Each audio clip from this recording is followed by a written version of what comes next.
I think it's a pretty safe bet to say that Brian Gutekunst is going to look at bringing in that number one type caliber wide receiver, whether it's through the draft or through free agency. If it's through the draft, the Packers would have to get incredibly lucky for somebody to fall to them at 23 to bring in that number one caliber type wide receiver, or they're just going to have to trade up a couple of spots, and we've looked at that and talked about that in a couple of videos. But I think the Packers are probably going to end up going the route of free agency, and there's some big name guys out there that the Packers could pursue through free agency that could step in and be that number one caliber type wide receiver, or they do it via trade. And that is going to mean that Brian Gutekunst is going to have to give up some draft capital. Okay, so there's a scenario here, and I haven't really considered Debo Samuel, but man, can you imagine Debo Samuel in Matt LaFleur's offense and what they could do there with Josh Jacobs in the backfield? I think this would be such a big time player. Same thing with DK Metcalf. I think those guys, but Debo Samuel is one of those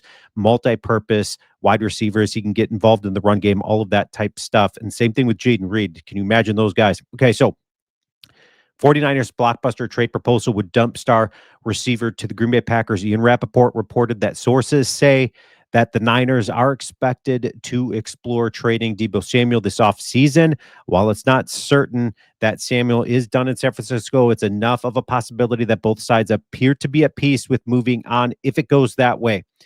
Okay, so in this particular report, it's projected that the Packers would have to give up a second round pick of 2025. And I don't think that is going to be a likely scenario. And I'm going to give the reasons why. But leave your comments. Let me know. Would you want Debo Samuel in Green Bay? And we're going to take a look at his contract and all that stuff. So the Packers would be absorbing Debo Samuel in his contract that is going to be up after 2025. Okay, so there probably would be some sort of restructure of sorts, bringing him in on the final year of his contract. And then you can see right here that 49ers have given Debo Samuel permission to find a trade partner. And then Debo Samuel trade rumors, 49ers are expected to explore a deal in 2025 free agency. In this article, though, and this is why I don't think a 2025 draft pick is going to be likely. Okay, so there's a complication in trading Debo Samuel that proposes that it's probably not going to happen before the NFL draft. Okay, so it's right here. A trade before June 1st would put $31 million in dead money on the books and cost San Francisco 15.2 against the salary cap. By executing the deal on June 2nd or later, the team would spread the dead money cap from 2025 at 10.6 and 2026 at 20.4. Still a lot of money while they'd save $5.2 million.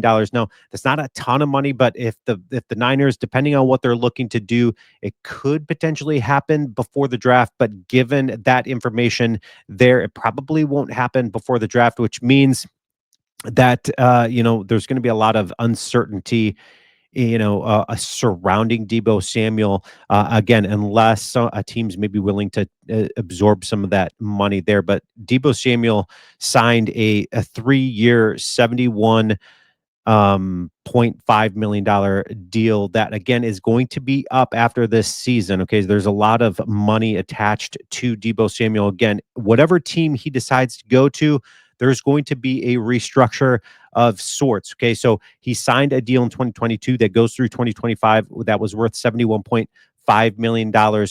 And there's going to be a $31 million dead cap hit if the 49ers happen to move on from him prior to. Okay, so what's another likely scenario for Green Bay to go out and make a trade out there? DK Metcalf. I would love DK in Green Bay. Debo Samuel seems like the better option, not because of the age or anything like that. Okay, because if we're considering age and just a sheer mass of a man out there going out there and just a reliable target for Jordan Love, DK Metcalf seems to be your guy, but Debo Samuel just seems to be that multi-purpose type back that would fit so well into the offense that Matt LaFleur runs in Green Bay. Okay, so let's take a look right here at it says right here, DK Metcalf, 3-year, $72 million deal.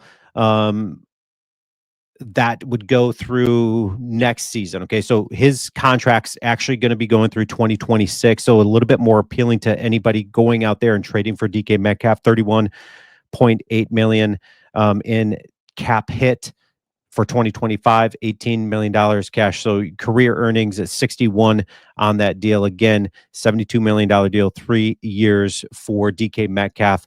Leave your comments. Let me know. Would you rather have DK Metcalf or Debo Samuel, given the information provided? If it were me, I think I would rather have Debo Samuel because we could probably take him on, restructure a deal, and then that just with the multi-purpose back that Debo Samuel offers, I think that would be such a great fit for the Packers. Leave your comments, and as always, go Pack Go.